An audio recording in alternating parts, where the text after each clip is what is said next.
Que penser de certains préceptes qui ne sont fondés que sur les ordonnances et les doctrines des hommes? Préceptes généralement négatifs, tels que ne prends pas, ne goûte pas, ne touche pas.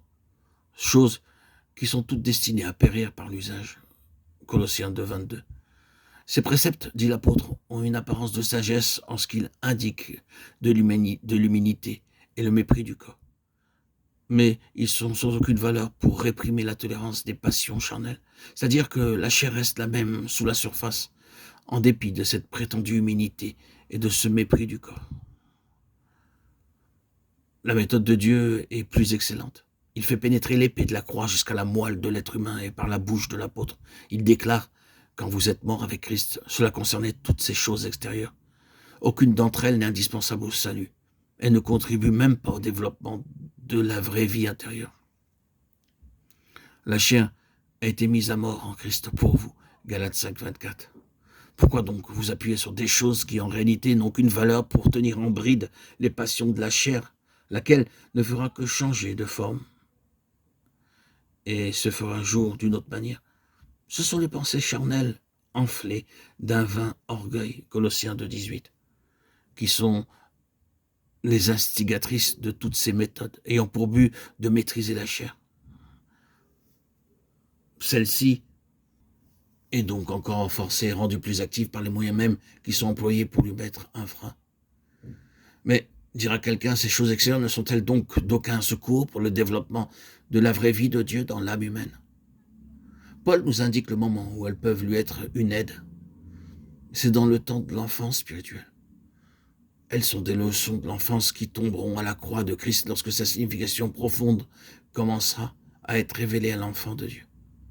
Les Colossiens étaient troublés au sujet de ces préceptes de sabbat, et ils se condamnaient les uns les autres avec autant de vigueur que les chrétiens du XXe siècle, du XXIe siècle. Les chrétiens d'aujourd'hui ne le font à propos de leur opinion respective quant au bien fondé ou au mal fondé d'une quantité de choses extérieures. Ces choses sont toutes des ombres, des ombres, des ombres, leur crie l'apôtre, Colossiens 2, 17. Recherchez la substance même et vous comprendrez bien vite quelle est la pensée du Seigneur pour vous au sujet de la manière dont vous devez agir à l'égard de ces ombres dans la vie pratique. Romains 14 illustre ce principe d'une manière très claire. Il est très instructif de constater que Paul n'essaie pas de résoudre les questions de conscience des Colossiens. Il les amène à la seule place où ces questions peuvent être envisagées, selon leur vraie perspective. En dehors du calvaire, le seul lieu qu'un pécheur sauvé par grâce possède sur la terre, le lieu de sa mort avec Christ, ces questions sont amplifiées hors de toute proportion. Des choses extérieures insignifiantes finissent par éclipser complètement celles qui comptent réellement. Reviens au calvaire, enfant de Dieu, reviens au calvaire.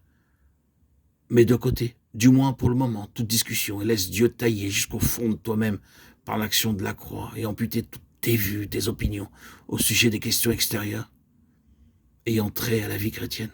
Rejette les leçons de ton enfant spirituel et meurs en Christ. Alors un voile se déchirera devant ta vision intérieure et tu verras la lumière dans la lumière de Dieu. Psaume 36, 10. Tu apprendras que la seule chose qui vaille est d'être une nouvelle création. Galates 6, 15. Tu connaîtras que le royaume de Dieu, ce n'est pas le manger et le boire, mais la justice, la paix et la joie par le Saint-Esprit. Romains 14, 17. Tu seras délivré ainsi de toute tendance à juger et à condamner ton prochain pour des détails qui ne sont pas essentiels au salut. Tu ne permettras plus à ces choses de s'élever comme des barrières entre toi et d'autres membres du corps de Christ.